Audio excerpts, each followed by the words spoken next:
Well, thanks very much, Brad, and thank you very much to all of you for coming along. So what Brad asked me to talk about is the seemingly lofty topic of finding fulfillment in your career and life. Now, this is a big challenge for me to talk about this topic because I don't have much experience of either career or life due to my relative youth. But what I have been extremely lucky to have had is some incredible mentors who I've been able to learn from.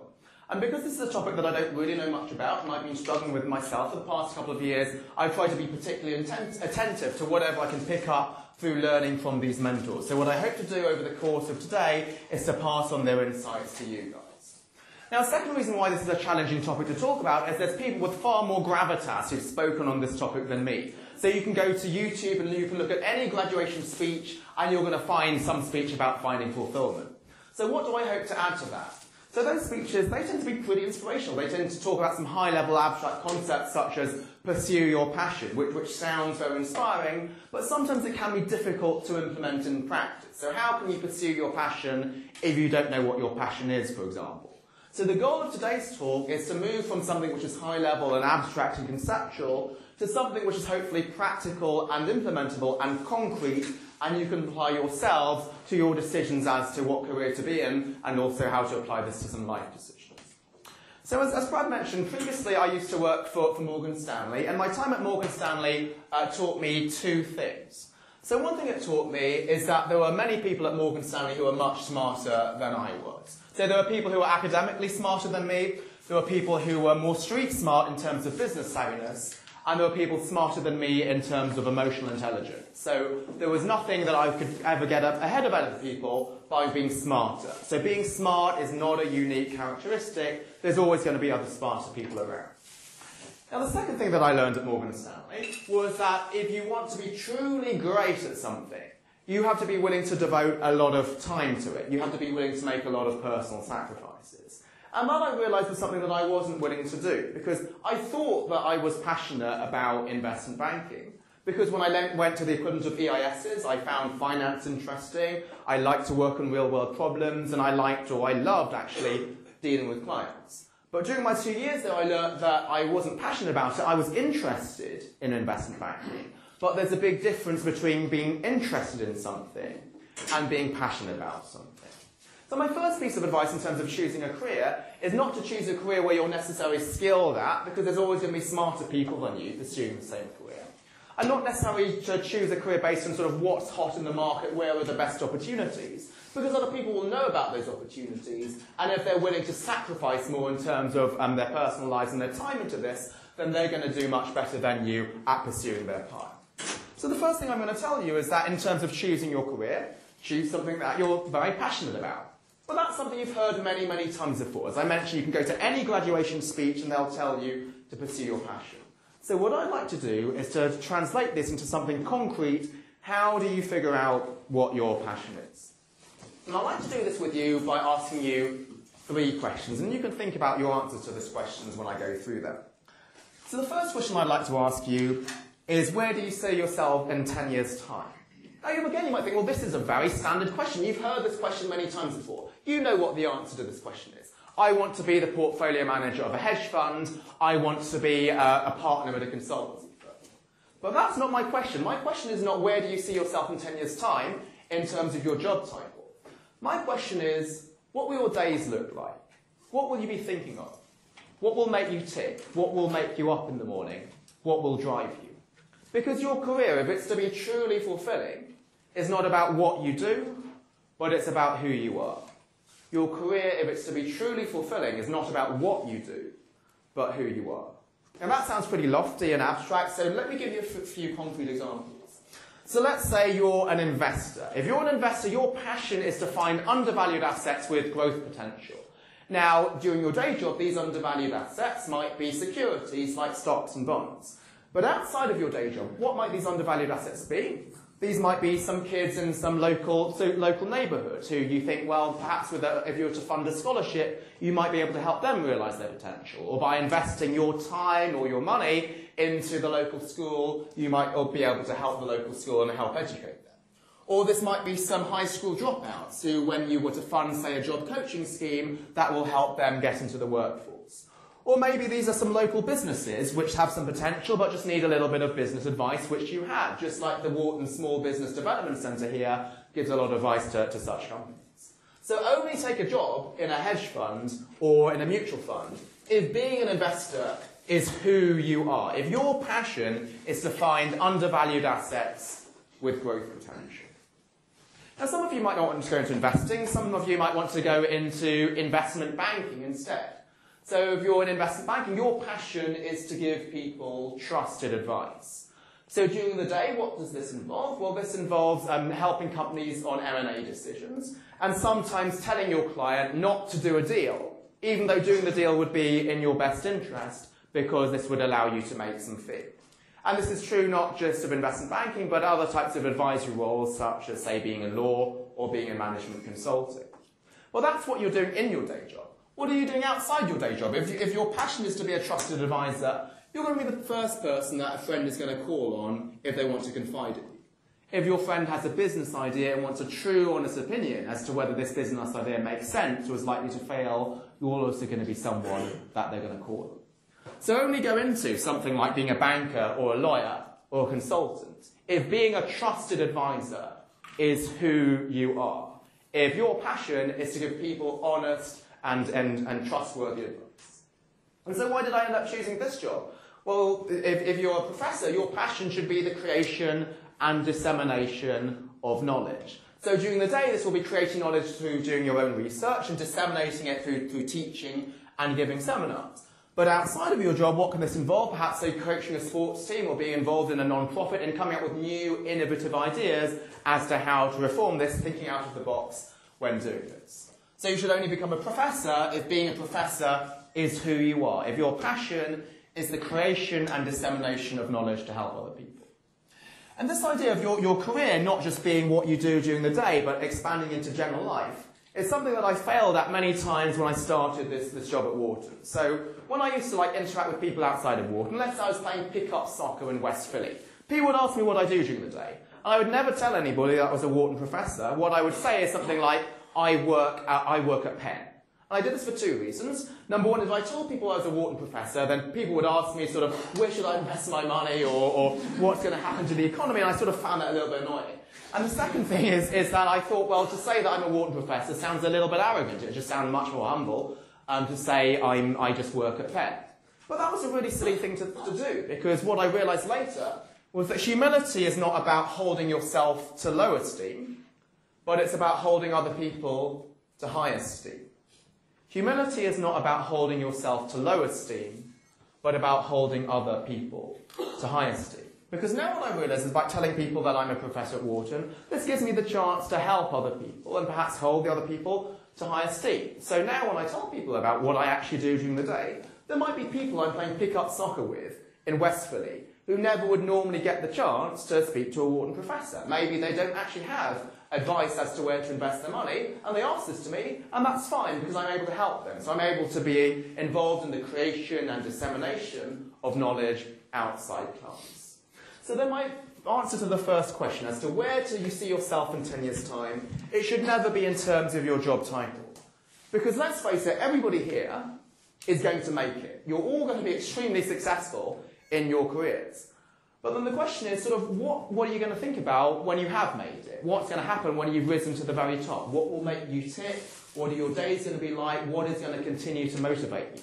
Because if your career is something you're truly passionate about, it's something that you'll be doing in the office, but also outside the office.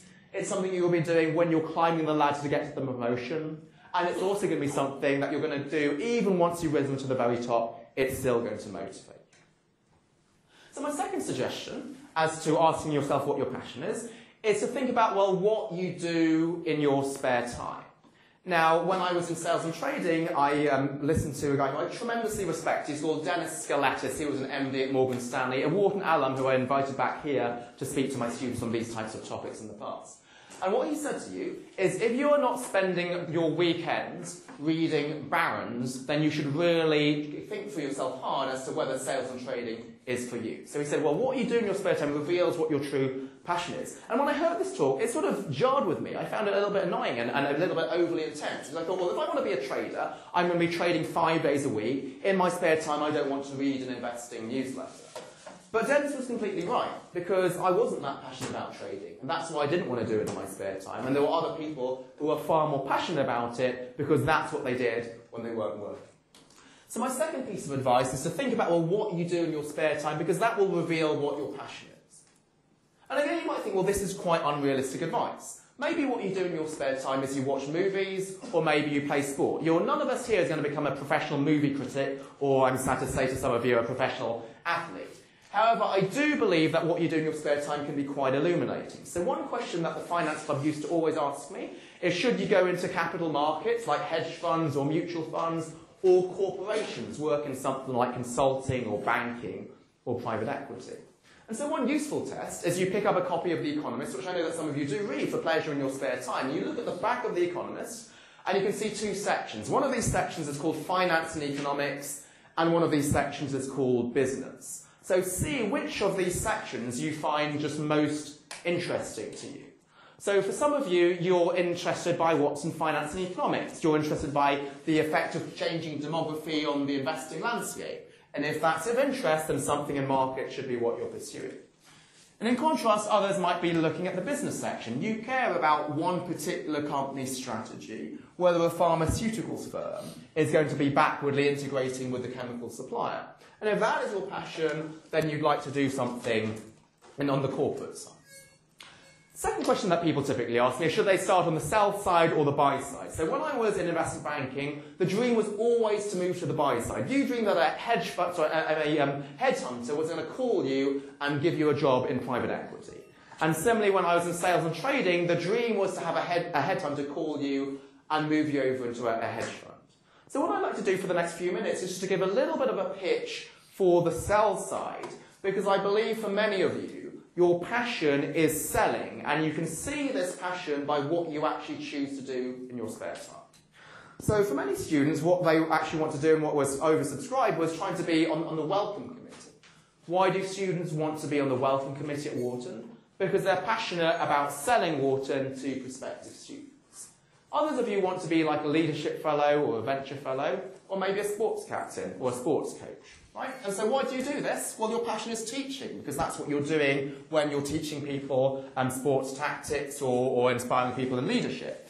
And teaching and selling are very similar types of activities. In both types of activities, you're passing on some knowledge to other people, you're passing on your ideas to others. And this is something which I found the most exciting, the most passionate about my time in investment banking, is walking into a meeting maybe a year out of college with a 55-year-old CFO and trying to persuade him or her that you were somebody worth listening to. And this is something that you might not have in some other careers. So let's say if you work for a hedge fund, it is true that when you're a research analyst, you'll need to sell your ideas to the portfolio manager. But what happens once you've made it? Once you are the portfolio manager, you don't have the same aspect of selling as you did when you were junior. And so if what really is your passion, revealed by your extracurricular activities, is selling, you might not feel this is so fulfilling. This doesn't mean it's a bad job. It will appeal to other people who in their spare time they don't have the selling aspect, but it won't appeal to somebody whose passion is indeed selling. What do others of you do in your spare time? Well, some of you might be playing a musical instrument in a band. Some of you might be playing in sports teams, not necessarily as captain or coach, but just as a team member. So in those situations, you love doing stuff with other people. There's an element of what I call tribalism. You're in a small team where you really care about the success of the other members of the team. You're happy when they're successful, you're rooting for them, and they're rooting for you. And this is something which I also find to be a particular feature of the sell side. So as many of you know, my favourite singer is Bruce Springsteen. And Bruce Springsteen was asked, well, what motivates him to perform yet another concert? He's already performed in 1,000 or 2,000 concerts. Why does he want to perform in yet another concert? And what he replied was, what motivates him was when he's on stage with Clarence Clemens, who's his saxophonist. And just being on stage next to Clarence Clemens gives him huge joy and just huge pleasure to be able to perform with this guy. And that's a feeling that you can get in investment banking. So let's say you're a manager director, you've made it to the very top. what still motivates you, what's still going to make you tick. It's going into a pitch and maybe seeing your associate deliver the part of the pitch and basically kill it and nail it and crush it. And that seems amazing, to be working with somebody, to be being on stage here on the pitch with somebody else who's excellent, and it's an honour to be performing with this person. And this is something that to be honest, I find difficult out of my job in academia, because most of the work that I do is solitary. So this is why in my spare time I try to get the sense of tribalism through my extracurricular activities. So when I play keyboards in my church band next to Jen Choi, she's unfortunately unable to make it today. She's an incredible singer and guitarist. It's just amazing to share the stage with her. Or when on Sunday night I was playing my hockey game in defence, partnering up with Jake Williams, and see him with every ball just throw himself at it with a huge courage and guts and heart. It was a pleasure to play alongside him. Or when I was coxing the head of the Schuylkill Regatta with Wharton crew, and I see Vic Vishwanathan and Justin Scott, and take every stroke with full heart and guts and put everything into it, it was a huge pleasure to be part of this team, just like Clarence Clemens and Bruce Springsteen. And so that's something where, if you indeed like something like tribalism, the sell side will be something that will appeal to you. The third question that you can ask yourself is, what are your values? So what are values to begin with? So values are what makes you tick. That's what's at your centre of your life. They're what matters to you. That's perhaps what you would like to be remembered by if somebody was to write an epitaph about you. So a value might be, I will always seek opportunities to learn. I will always respect authority. Or maybe I will always keep every commitment. And so one useful exercise for you, and this was suggested by a best-selling book called The 7 Habits of Highly Effective People by Stephen Covey, is to take an afternoon off. I know that you guys are busy at Wharton, but this is a useful thing to do. Take an afternoon out of your time to write down your personal mission statement, what your values are. So when I heard about this, I thought this is basically self-help BS. So I thought, well, this is a stupid thing to do. But I did take one afternoon out of my time to write down what matters to me and what my core values are. And this I found to be an extremely important and very helpful process. And now, every morning, I will try to read my personal mission statement so that my values are sort of in my mind when I go through the decisions of the day. Now, in many days, in fact, in every day, I will fail to live up to my values. But at least by reading them in the morning and sort of keeping them close to me, perhaps I will fail less miserably than I might do otherwise. And so when you think about writing your personal mission statement, what are the things that you'd like to include in them? So one thing that I'll talk about is, well, your values are not the same as goals. Now I know the leadership officer will teach you the importance of having quantifiable goals, but that's not the same as a value.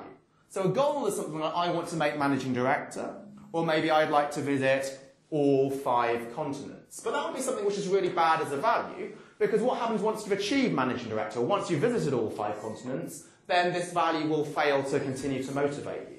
So a value is not something, it's not a thing you can check off your to-do list, it's not a responsibility that you can discharge just by doing it once, it's something that will continue to drive you and give you motivation. So the value which might correspond to visiting all 5 continents is, I will always seek every opportunity to learn about new horizons. And so once you've chosen your values, then you can actually then think about having a career which is consistent with those values. So Greg Mankiw, who was the chairman of the Council of Economic Advisors, said, the secret to a happy life, find out what you love to do, and then find someone who will pay you to do it. So find out what you like to do, and then find a job that will pay you to do it. And there's actually tremendous meaning and tremendous fulfillment out of many of the jobs that the media will lambast as being selfish or bad for society. For example, what happens if you're an investment banker? You're advising clients on their biggest problems, whether they should spend billions of dollars on a merger, or how to restructure themselves. Without the restructuring, they might go under. They are trusting you with their biggest problems. So if your values are to be a trusted advisor, somebody that people can turn to in their time of need, then that is a job that you can derive tremendous value and tremendous meaning from. Now, some people don't like investment banking because it's hierarchical, you have to listen to your boss, but if your value is to respect authority, then that's also consistent with your values.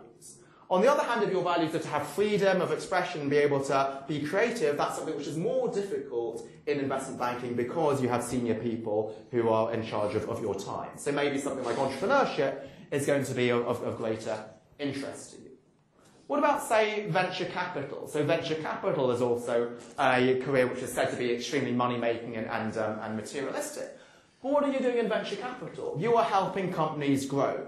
Many companies which produce household products which are very well known today would not exist now if a venture capitalist did not fund them 20 years ago. So again, if your values are helping people realise their potential, then working in venture capital can be tremendously fulfilling to you. Okay, so that's what I have so far, just to tell you about fulfilment and career. So now for the next part of the talk, I'd like to apply the same ideas of values and passions to some decisions in terms of life. Now there's 6 pieces of advice I'd like to share with you. A couple of them are actually pretty short, but I'll spend more time on the other 4. So one thing that I'd like to talk about is time management. So here at your time at Wharton or at Penn, perhaps time management is the biggest challenge that you have had in any point in your life. So maybe you worked more hours in the past when you were in investment banking, but you really didn't have to think about time management because your time was not really your own. Your bosses were telling you what they wanted you to do with their time. So here's a matrix from the same book, The 7 Habits of Highly Effective People. So what Stephen Covey says is when most people think about time management, they stratify their tasks on the to-do list into what's urgent versus what's not urgent.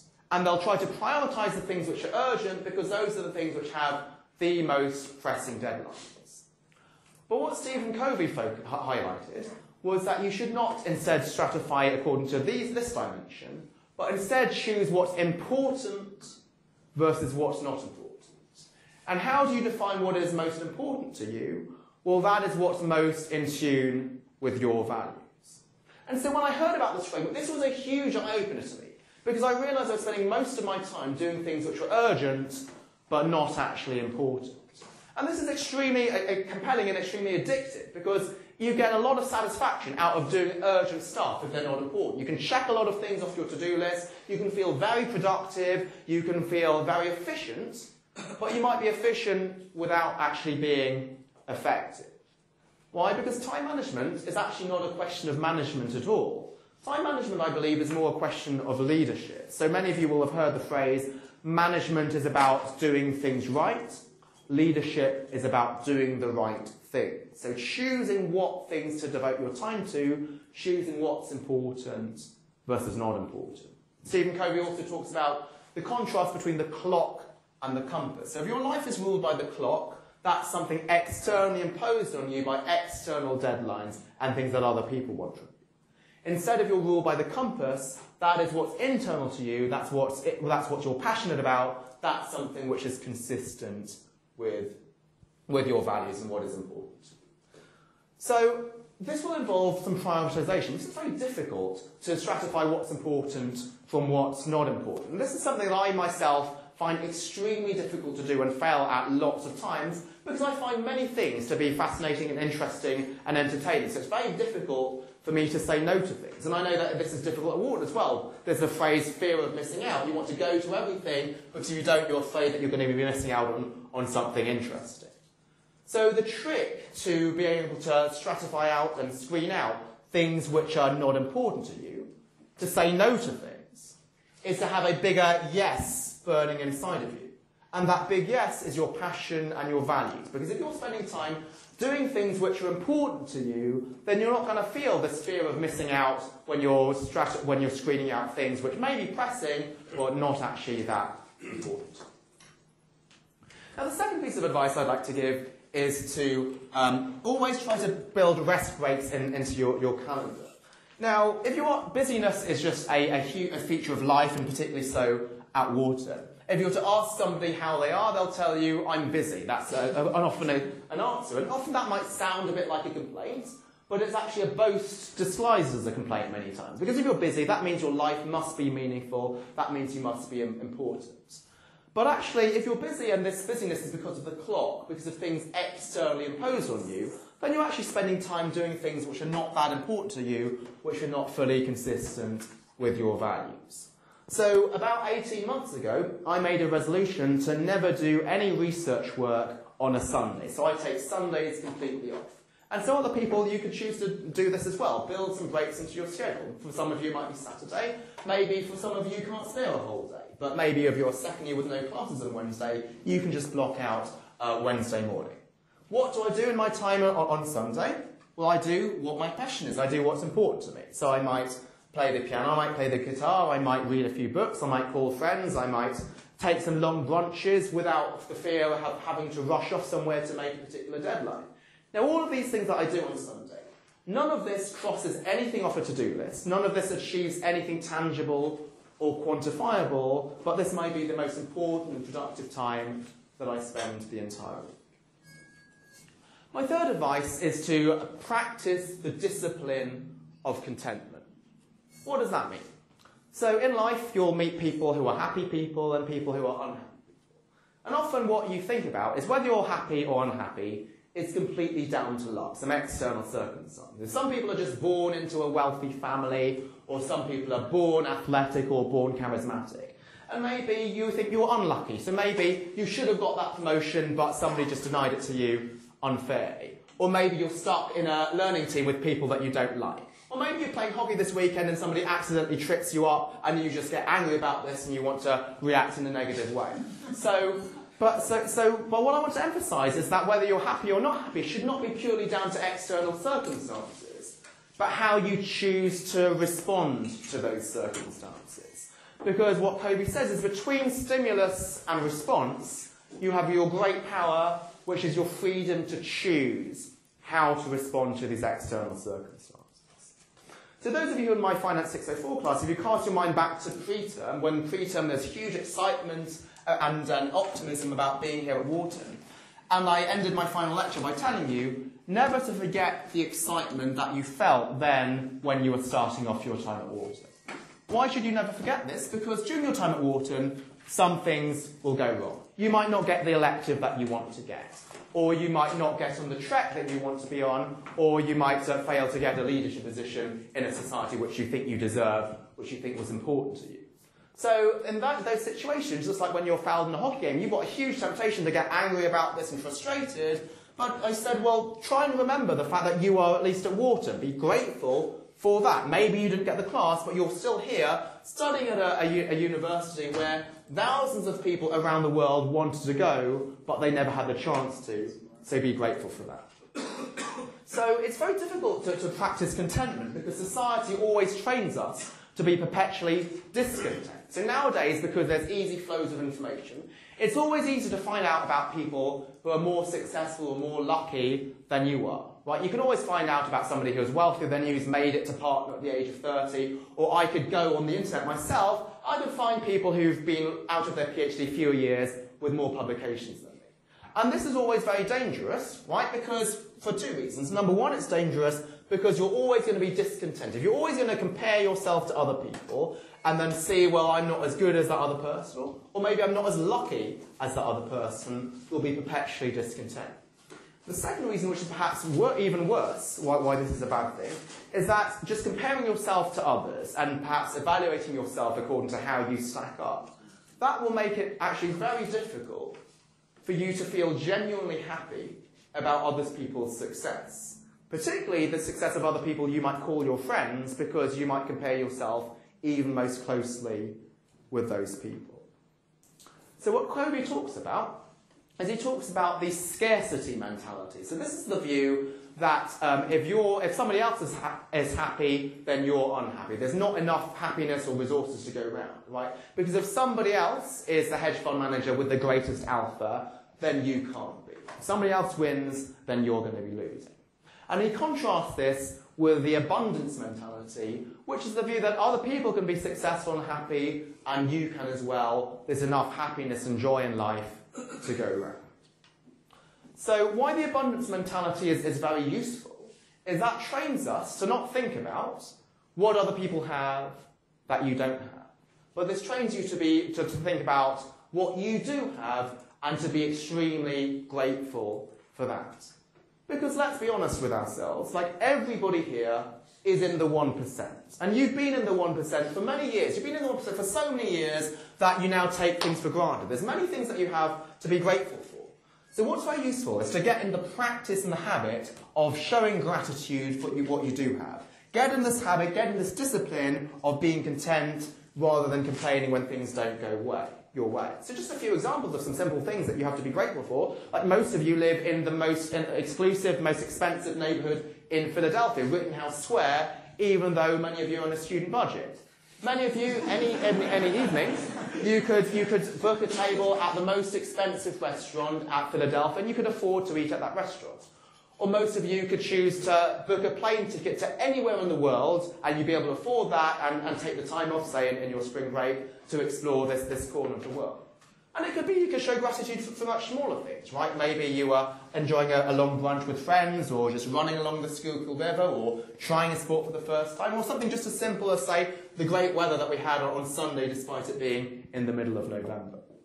So whilst you might think that it was sort of funny and lame of me to come up with this list of my personal mission statement, something that I also do, which I don't mind if you ridicule me for, is I came up with a gratitude list. So I took one afternoon out of my time to just write down on a piece of paper the things that I am truly thankful for.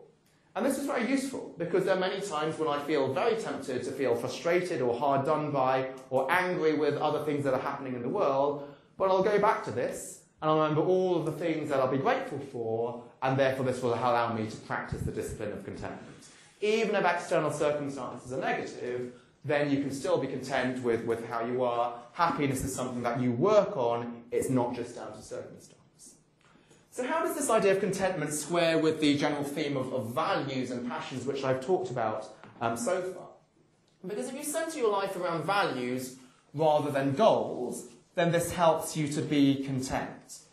Why? Because if your goal of, say, why you're becoming a teacher is because you would like to get the highest teaching rating, right? That goal is something you're going to be failed on because there's going to be other people smarter than you, what I said at the start. There'll be other people with higher teaching ratings than you, and if your purpose in life is to get the highest teaching rating, you'll feel discontent, you'll compare yourself to the other person, and then you'll feel unhappy.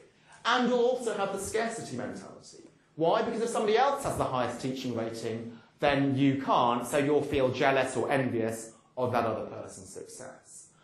But instead, if the reason why you want to go into teaching is not because you want the highest teaching rating, but because you enjoy the length, the breadth, the height, and the depth of teaching, you just love teaching, then that's something you can feel truly fulfilled by. The fact that somebody else loves teaching even more than you is clearly not going to take away from your happiness. You can have the abundance mentality, right? Because other people being happy and feeling fulfilled in teaching does not in any way take away from your own happiness and your own enjoyment and fulfillment in this activity. So the fourth bit of advice that I have is to stay physically fit. So you might think, well, this is a very patronising thing for me to say, just to advise you to be healthy and to be fit. And you might think, why do I, as a nerdy Wharton professor, have any sort of gravitas to be able to say something like this? Well, why I want to say this and put this into a talk about fulfillment is that this is one of the things which is the most important and the least urgent. So if you choose not to go to the gym for maybe a month, you might not feel the consequences until many, many years down the line, but this is something which is really important, even though it's not urgent, because the effects of this are not going to be realised immediately. So this is very important because sort of your body, your health, is the core to everything you do. If what you want to do is pursue your passion, this takes energy, this takes dedication, this takes drive, and that's difficult to do if you're always tired or if you always feel unhealthy. So if your passion is to help other people, how do you help people on an airplane? Well, what they say is that rather than putting the oxygen mask on somebody else first, you take care of the oxygen mask on your own head first. And this is the same idea, right? If you are somebody who's healthy and fit and you've got a lot of energy to help other people, in addition to doing what's right for yourself, that will allow you to pursue your goals. And also, if you think about this idea of prioritization, right, if you've got a lot of energy and health, then you're going to be able to do more things than other people, and this is going to make time management less of a big issue. So the fifth bit of advice, again, might sound very, very lofty and idealistic, which is to live life to the full without fear of failure. So what do I mean by this? So often when you choose what to do or what not to do, because the world thinks about goals, the world thinks about success and they think about failure, people want to do things that they're going to be successful in. So maybe you're not going to take that challenging elective. Why? Because you might get an LT in it. Maybe you don't want to take up running because maybe you're going to run a race and maybe you're going to end up in the lowest 10% of the finishing times. Or maybe you don't want that job in a corporation because your friends are going to go into investment banking, they're going to make more money than you, and that's going to make you feel unhappy. That's going to make you feel a failure, at least in terms of that dimension. But what I want to emphasise is that what matters is not so much success or failure, but the length, the breadth, the height, and the depth of what you're actually doing. Is the actual task that you're doing, the activity that you're engaged in, something that you find truly fulfilling? And this is actually a very freeing thing to do, because often when people think about religion as sort of following commandments as being constraining, but this idea of sort of living boldly and living and doing what you do, what you'd like to do, what you love to do, is truly freeing. So you can push yourself outside your comfort zone, to take risks, to try some activities which at the moment scare you. These some activities which you have no past background or no past sort of skills or competencies to be doing, but you just love to do them because you'd like to try to explore something new. And if you fail or if you succeed, that doesn't really matter, because what's driving you to do this is your passion for doing something which is in accordance with your values. So as I mentioned, I'm playing in a hockey team at the moment. Now, our hockey team has lost all 3 games of the season. We've conceded 19 goals in the process. So by any stretch, by any worldly definition, the team is a complete failure.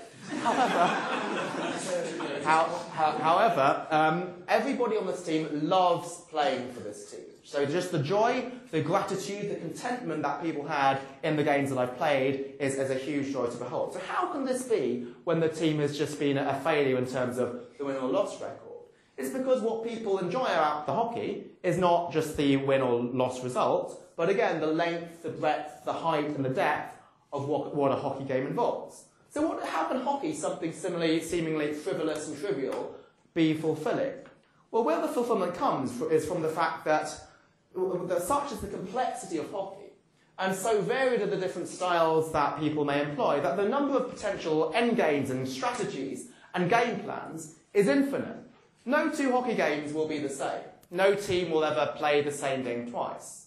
And so why is this fulfilling? Well, this is because the fulfillment comes from the realisation that at the end of the game, there will always be a winner or loser. During the game, the number of things that can happen is infinite. Anything might happen. And there might just be one move of such skill or beauty or courage which makes the entire game worthwhile, regardless of what the outcome is. So my point is that if you were to press yourself in an activity which involves the exchange of talents with other people, then this activity becomes extremely worthwhile, regardless of what the outcome is. And now I can allow myself one spiritual sentence. So Christian outlook on the world helps, because this helps you to seek out activities which involve the exchange of talents with other people, which involve relationships, which involve sharing what you have with your friends. Because it's through sharing these activities that love, which is the central message of Christianity, but also of other religions, and also of many people who are not religious, that manifests itself. Okay. So another thing that I wanted to say is that many of the things that you actually pursue in your life most passionately are things that you don't get anything tangible in terms of success out of.